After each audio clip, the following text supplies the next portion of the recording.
In an age of uncertainty and boredom, there are always those who engage in heroic pursuits in order to feel alive. Some bungee jump.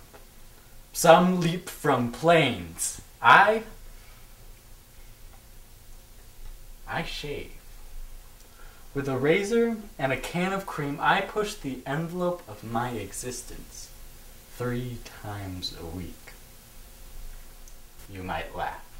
You might say, so what? I do it too, but the fact remains that when I put sharp metal through soft skin, there is a leap of faith wider than you will ever know. It's true, because I am known to by the medical community as jumpy. But let me tell you this. It's been worth it. Because there was once a time it might never have happened. Normal. Is it going to the bathroom, walking to school, finding a job, going to college, raising a family? Or is it as simple as shaving? In his autobiographical play of his struggles with cerebral palsy, for Vic, normacy is a function that eludes him, as he is Scraping the Surface by Lyle Victor Albert.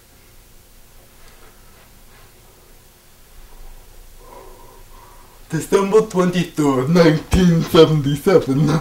I had just turned 17, and for the first time in my life, I needed to shave. My parents must have sensed this because on the day of my birthday, I received a box and a card that read, "We know you could use this now." I quickly unwrapped it. And there it was. A Remington Mach 3 2000 special edition. To call this just an electric razor would be like calling a Lamborghini good transportation. This was art. So now, it's my prickly duty to tell you what happened to that shaver. Back in the late 60s, 3 men from the Lone Star State of Texas got together and decided not to shave. They were known as ZZ Top. And I gotta tell you, I was a fan. But I was a fan with no money. So I was in a bit of a quandary. ZZ Top, no money. ZZ Top, shaver. But that's not important. What's important is I sold the shaver, bought the tickets, went to the concert, and did the usual concert stuff.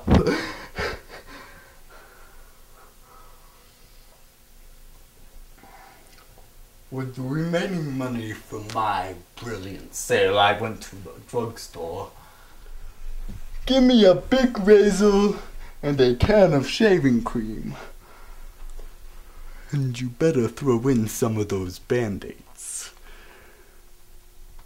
Every time you think you got it all figured out, you probably forgot something essential to your well-being. Like your mother. She burst through the bathroom door, took one look at me, and stopped dead in her tracks. There I was, can of shaving cream in one hand, balloon in the other. At the dinner table, when my father looked me in the eye and told me to past the sugar.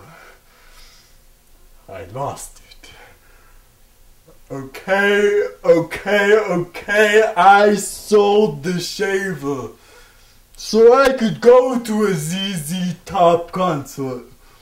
That's why I was shaving a balloon, so I could practice before I did myself. Okay?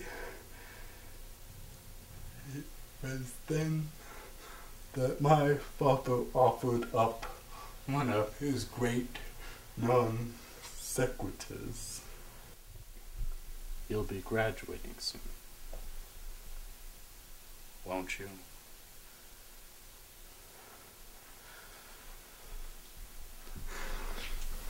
That is, he was right. I would be graduating in the spring, and I didn't have a clue what I'd be doing afterwards. I started hanging out at the media club in Edmonton. It was there I was to meet a very good friend of mine, one that would have a large influence on my new career. Beer. At the media club, we became real pals.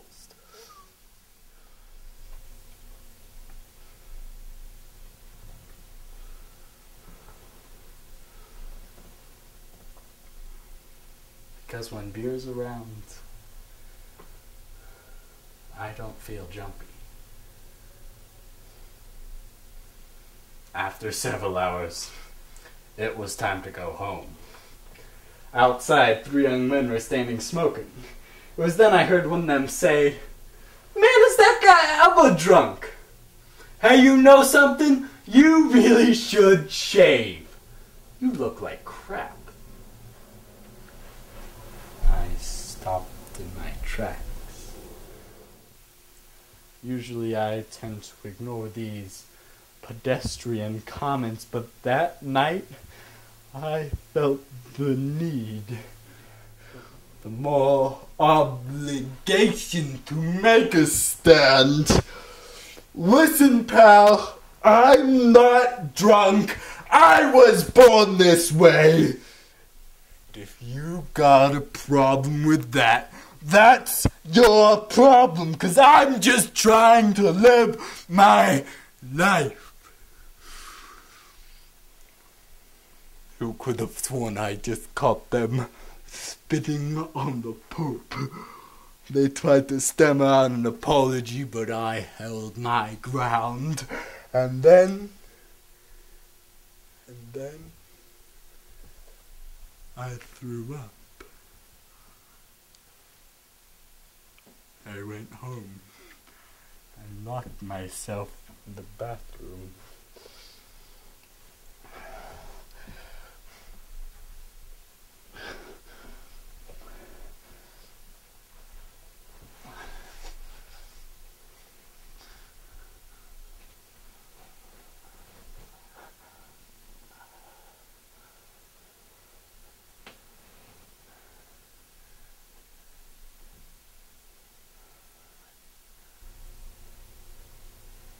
"37 minutes later, I emerged clean shaven.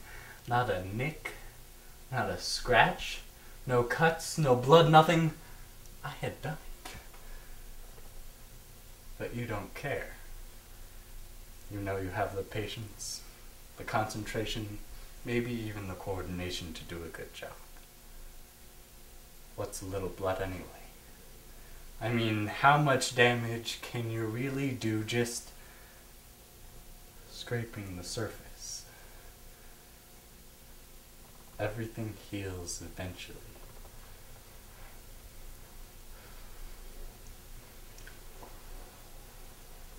That's life.